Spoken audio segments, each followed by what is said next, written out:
Graça e paz, amados e amadas, estamos em Deuteronômio, capítulo 25, e aqui nós vamos ver a pena de açoites, a lei do levirato, atitudes éticas nas brigas e pesos justos e medidas justas.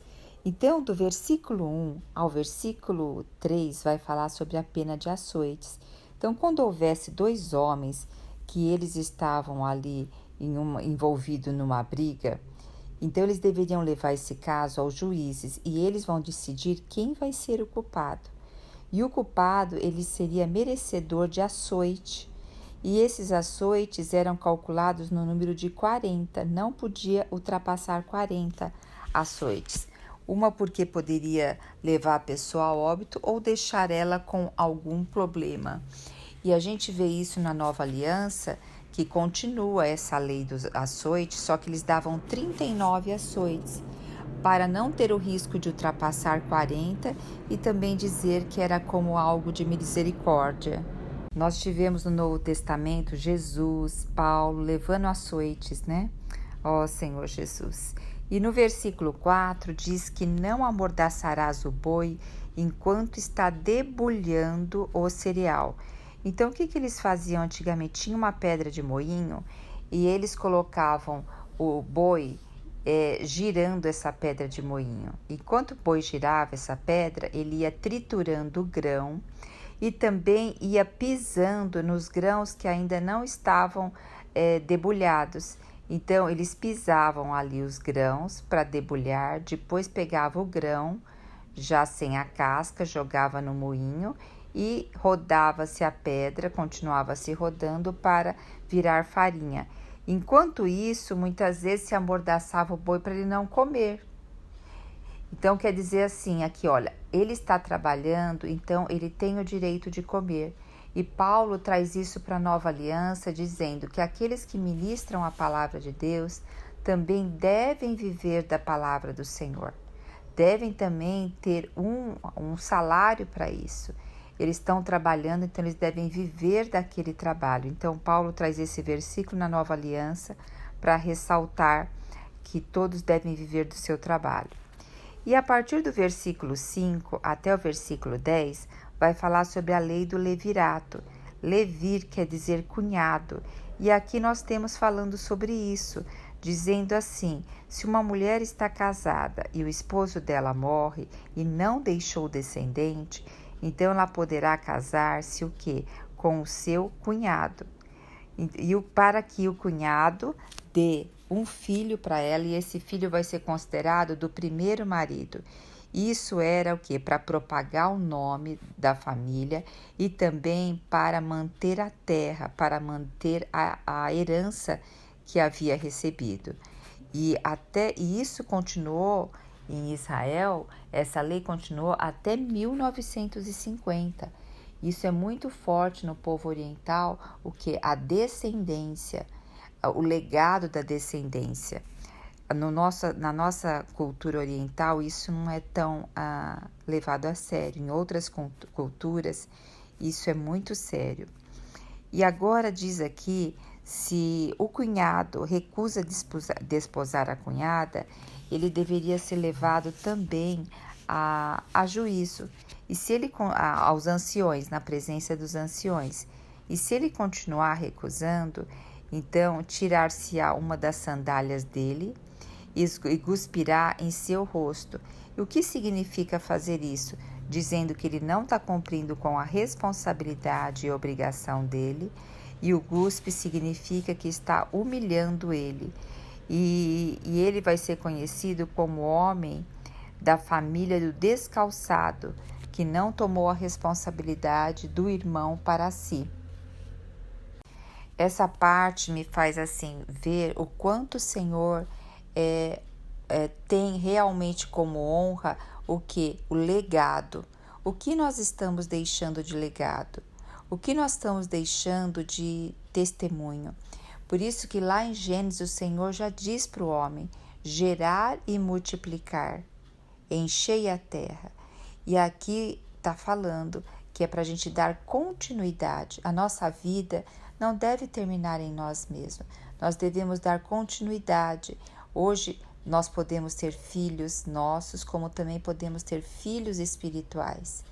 Então, hoje, tudo que nós fizermos e for passado para frente, eu vejo isso também como legado, como deixar herança, não passar a nossa vida simplesmente em nós mesmos. E para isso tem uma responsabilidade, né? Tem pesos que nós temos que ter com responsabilidade para deixar esse legado. O versículo 11, 12, olha que interessante, diz aqui, atitude ética nas brigas. Então, se dois homens estivessem brigando e a esposa de um deles quisesse ajudar seu esposo e agarrasse nos órgãos genitais do outro homem e viesse a feri-lo, o que aconteceria? Essa mulher perderia as mãos. Olha só, veja só, os órgãos genitais deles vem o sêmen. O sêmen é a semente e a semente é para gerar e multiplicar. Então, a semente ela é colocada na terra, né? E a terra é o útero aqui, simbolicamente falando. Então, a semente ela é extremamente valorizada e priorizada. Aqui não é priorizado o órgão genital, tal, do sexo, não. Aqui está se priorizando o que? A descendência, está se preservando a semente. Por isso, dessa lei tão rigorosa. Então, hoje, a semente é a palavra de Deus no nosso coração. E como ela tem caído no nosso coração? Será que nós temos arrancados, nós não temos ajudado o solo do nosso coração a permitir que essa semente frutifique? A partir do versículo 13 até o final do capítulo vai falar sobre pesos justos e medidas justas. Então, olha, aqui a gente tem que prestar bem atenção que diz assim, olha, em tua bolsa, pois, não pode haver dois tipos de peso, um pesado e outro leve. O que ele quer dizer aqui? Muitas pessoas na hora de vender colocava um peso e na hora de comprar colocava outro peso, sempre para estar tentando ganhar lucro. Então, a mesma coisa hoje, muitas vezes se supervaloriza alguma coisa que vai vender e na hora de comprar se deprecia o que vai comprar para poder ter ganho em cima daquilo. E aqui está falando de que o Senhor abomina todas as práticas injustas quando se negociam desonestamente. E diz o seguinte, se a gente quer que os nossos dias se prolonguem e sejam felizes sobre a terra, que nós sejamos íntegros nas nossas negociações, nas nossas compras. Então, o Senhor nos chama a atenção aqui quanto à parte de negociar na vida. A vida é uma negociação, né? Na hora de comprar, pagar. Então, para nós sermos justos, para que se prolongue nossos dias com felicidade aqui na terra. E o Senhor também leva eles a lembrar dos amalequitas quando eles estavam no deserto. Os amalequitas, quando viram que eles estavam cansados, e aqueles que estavam atrás, na retaguarda, eles estavam exaustos, cansados, e os amalequitas vieram e pegaram eles de surpresa pelas costas, sem o menor temor a Deus, e atacou todos os desfalecidos que iam atrás. Então, muitas vezes a gente pode ver uma conduta dessa para conosco, ou até nós para com alguém. Aproveita daquele momento de fragilidade da pessoa e em vez de ser uma pessoa que vai ajudar, se aproveita disso. E muitas vezes o se aproveitar disso, sabe, gente, não é nem de uma forma, vamos supor, intencional. Eu vou dar um exemplo aqui. Quando uma pessoa está em depressão, geralmente outra pessoa quer ajudar e fala assim, nossa, olha como o dia tá bonito e você fica nessa cama. Nossa, você tem uma família maravilhosa, você tem uma vida XYZ e por que você tá assim? Sabia que isso deixa a pessoa pior ainda? Porque ela vai pensar dentro dela, eu realmente não sou uma pessoa digna, porque olha a família que eu tenho, olha o dia como está e eu nem reação emocional tenho a isso. Então,